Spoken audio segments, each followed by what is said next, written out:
So now what? Having had all this conversation, where are you now? Is the answer to, just like you say, chill, relax, continue to pray and meditate and follow your heart's desire? So let's talk about pray. Yeah. What? Excuse me, more meditate than prayer. It's all right. Yeah. Prayer is good too. But Yeah. when you pray, what is the content of your prayer? All my thoughts are prayers.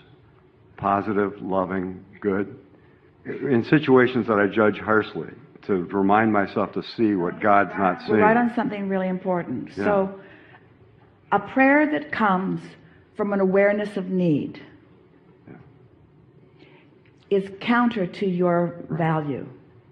A prayer of open, outward, even vocal appreciation is a prayer that aligns you with all that you desire. And when you say, I'm in a constant state of prayer, it means you're in a constant state of asking. But, this is such an important thing that we're just standing here on the brink of. Because in your awareness that you are asking to move from where you are to a different place, there is a blockage. That's why we're asking all of you to be less aware of where you are in relationship to anything. Can you feel what we're talking about? A prayer of appreciation. What would a prayer of appreciation sound like? It's beautiful. The sun's shining. The sun feels good. It feels great to sit on the deck and watch the wind in my face and see the harbor and the homes and just the flow and the energy of it. All right, that's really good. Now, it sounds a little conditional because you were looking at beautiful things when you did it. You were looking at beautiful conditions. So under those conditions, it's easy to offer that prayer. But it might make you become a little conditional in nature. So can you offer a less conditional prayer? Appreciating wherever you're at in terms of, I started this conversation with the blessings of seeing the negative. Still conditional. Still conditional, and it's not quite what we're reaching for. Okay. Can you feel an unconditional prayer of appreciation? So if it's conditional, it's the harbor, it's the beauty, it's the ship, it's the water, and all of that's good for you. Don't misunderstand.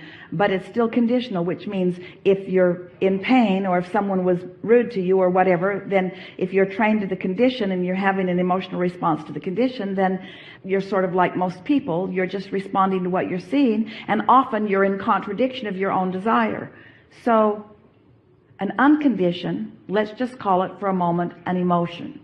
So an unconditional prayer or an unconditional offering, an unconditional moment in time would sound a little bit like this. I love the feeling of clarity. I love the feeling of recognizing how Source feels about me. I like this feeling of well-being. I like this sense of security that I have. I like understanding that I'm an extension of Source energy. I like the idea of Source energy. I like the feeling of Source energy. I like the concept of Source energy. I like the concept of my inner being. I like my awareness of my inner being. I like the feeling of awareness.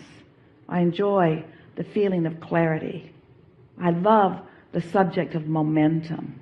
I like the idea of law of attraction. I like the bigness of this universe. I like the flowing of thoughts within it.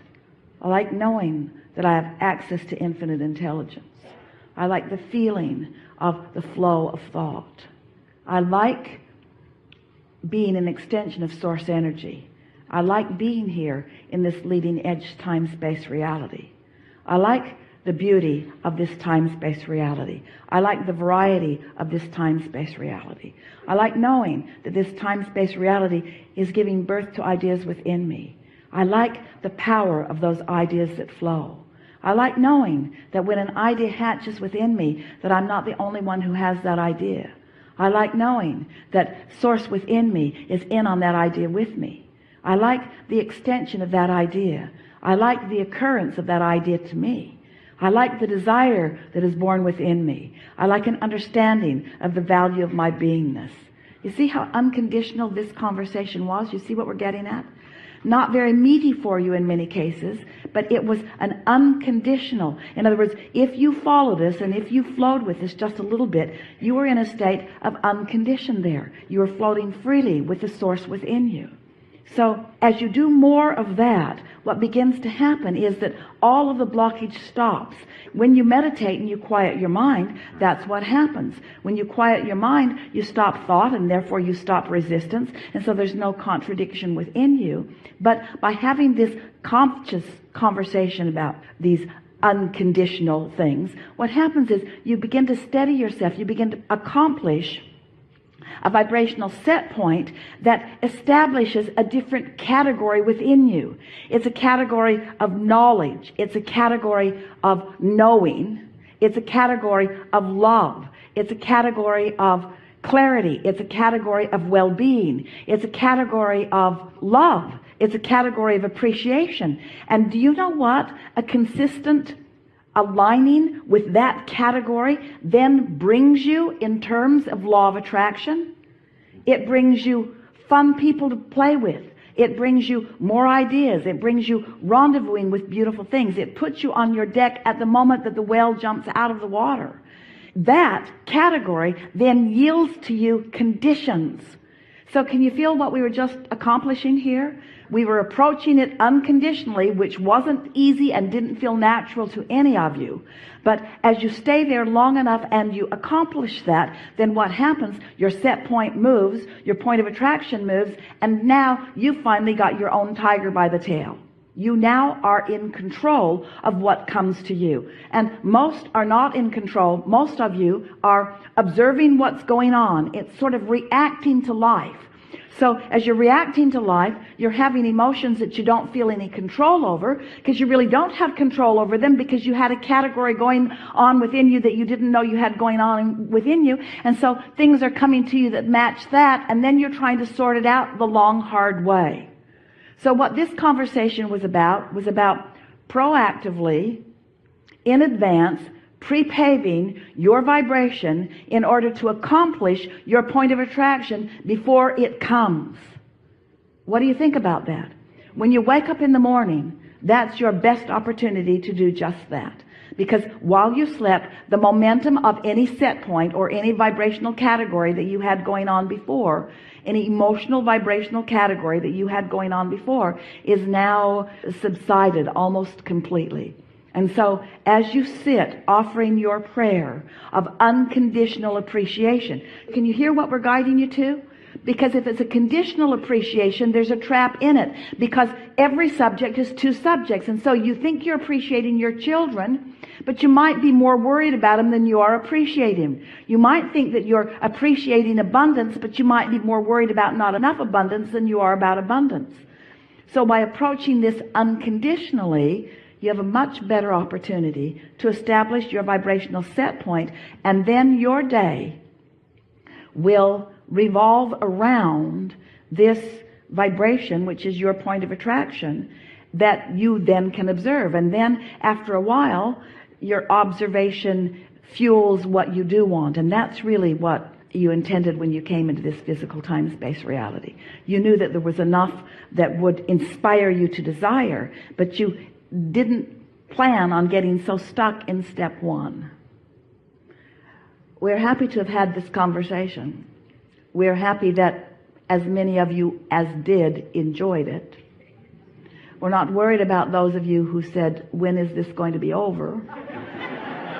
Because it's never going to be over until this clicks in and registers with you, until we are able to convince you that you have the ability to tune your tuner to well-being. And if you will do it before you have anything else to think about, then the things that will show themselves to you today will be things of well-being. That really is what this conversation was about. And we liked it a lot. Yeah. Uh-huh. So what subject would you like to do a focus wheel on? What subject do you feel yourself outside the vortex when you want to be in?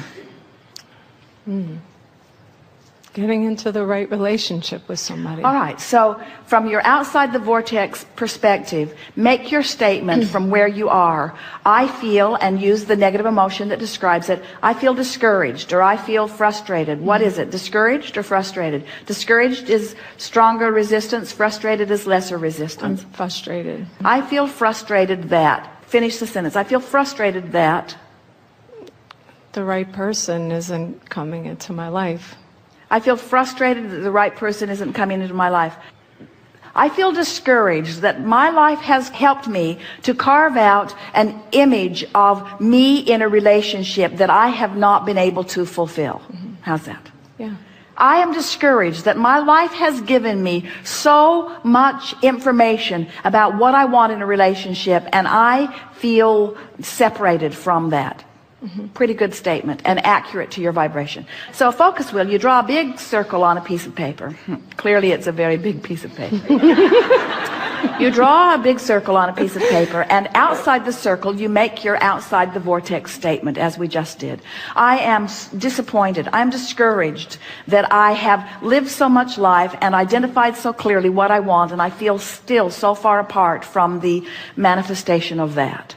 Whenever you know what you don't want, you always know more clearly what you do want. In fact, the more you know what you don't want, the more you know what you do want. So the source within you, the larger part of you, stands as the holder of an inside the vortex statement that is equally wonderful on the other side of your equally not wonderful. There is an equal and proportionate desire that is known and being held by the source within you. So source, you're thinking, source is saying about my out of the vortex statement, source is saying, I'm exhilarated in the knowing that the relationship of my dreams that I have been creating is there and ready for my discovery. You feel how easy it was to make the in the vortex statement because it was easy to make the out of the vortex statement? Can you feel how the opposite helps you speak it? Now, the opposite helped you speak it, but the opposite didn't help you feel it because you've been practicing the vibration outside the vortex. Is that clear? So you've stated it, so let's say it again and again in as many ways as we can. I am thrilled at the knowing. Now, doesn't that feel like the opposite of I am uncomfortable in my disappointment of not knowing? I am thrilled at the knowing that the relationship that I have created is available and ready for my discovery. Each time you say it, doesn't it feel good just to say it? Yeah. Doesn't it feel good just to focus there? So now your vibration is shifted a little just by setting your inside the vortex goal. So now you got to get on the wheel, and you know how those merry-go-rounds are in the playground. If they're going too fast and you try to get on, they just blow you off in the bushes. So you got to slow this wheel down enough that you can get on it. And the way you slow it down enough that you can get on it is not by faking what you said in the center, because you don't believe that yet. You want to, but you don't. And if you say something you don't believe, it blows you off in the bushes every time. So you say something that you do believe that's sort of kind of like it. In other words, what do you already believe? What do you already hold knowledge about? What do you know about the vortex? What do you know about your ability to create? What do you know that you could use as your way to get on the wheel? I am worthy to be loved. Off in the bushes. way too strong for what you're feeling right now. Because if you felt worthy to be loved, you wouldn't be feeling disappointment about not finding that. In other words, that was way off in the bushes. Why don't you help me? Way over there. I need your help. What do you know? In other words, are there other aspects of your life that are working for you? Yes. My work. For example. So make a statement of something you know about your ability. Now, what was the center statement?